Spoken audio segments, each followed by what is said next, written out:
एक बार की बात है, एक गांव में एक बहुत धनी यानी पैसे वाले नामी सेठ जी रहते थे।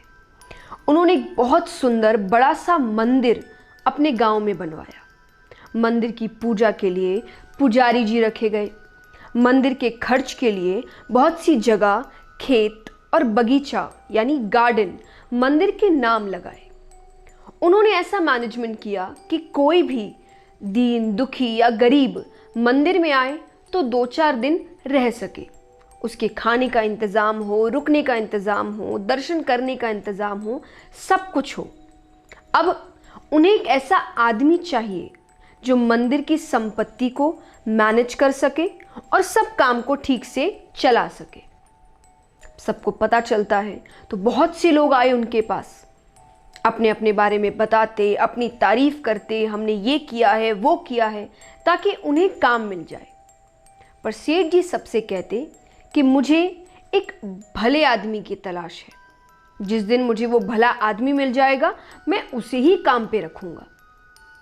सब लोग मन ही मन उन्हें बहुत गालियां देते, पागल कहते, मूर्ख कहते कि इतने बड़े बड़े लोगों को, कई पढ़े लिखे लोगों को सबको मना कर रहा है। ऐसा कौन सा भला आदमी है इस गांव में? अगर हमें काम पे नहीं रख सकता तो और किसको रखेगा? पर सेठ जी को इससे कोई फर्क नहीं पड़ता। उन्हें बस उस भले आदमी की तलाश थी।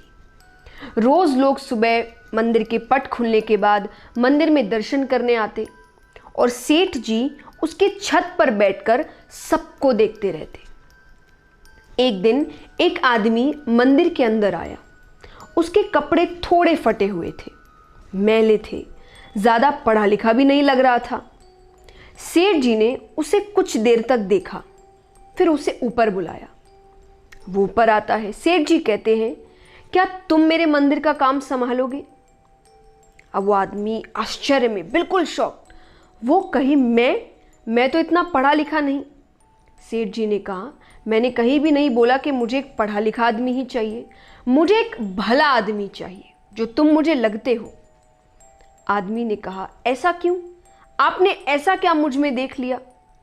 सेठ जी ने कहा, यहाँ रोज लोग आते हैं। मंदिर के रास्ते में एक ईंट का टुकड़ा गड़ा रह गया था और उसका एक कोना ऊपर निकला हुआ था। मैं रोज देखता था, लोग इस रास्ते से आते, उन्हें ठोकर लगती, कई तो गिर भी जाते, पर उठ के फिर आगे बढ़ जाते।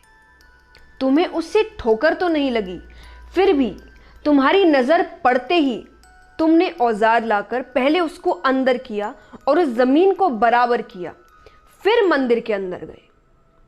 उस आदमी ने कहा, इसमें कौन सी बड़ी बात है? ये हमारा गांव है और इसे ठीक रखना हम सबका काम है, कर्तव्य है, हमारी ड्यूटी है। सेठ जी कहते हैं, और इस कर्तव्य को जानने और इसका पालन करने वाले को ही भला आदमी कहते हैं। हमारे आसपास, हमारे समाज में, हमारे देश में हर जगह कमियां हैं, हम सबको दिखती है, पर उसे कम करने की बजाय, उसे ठीक करने की बजाय हम सिर्फ क्रिटिसाइज करते रहते हैं। ये गलत है, वो गलत है। अगर गलत है तो उसे ठीक करने के लिए तुमने क्या किया? कितना काम किया? कुछ भी नहीं। ये समाज, ये देश तब तक आगे नहीं बढ़ेगा जब तक हम सब एक साथ इसको आगे बढ़ाने के बारे में नहीं सोचेंगे। क्योंकि कमियां, गलतियां हर जगह, हर देश में होती है। उसको ठीक करना पड़ता है। सबको अपनी अपनी ड्यूटी निभानी पड़ती है, वरना गलतियां निकालने आए तो देश समाज के बारे में बाद में सोचिएगा। खुद की गलती में ही जिंदगी निकल जाएगी।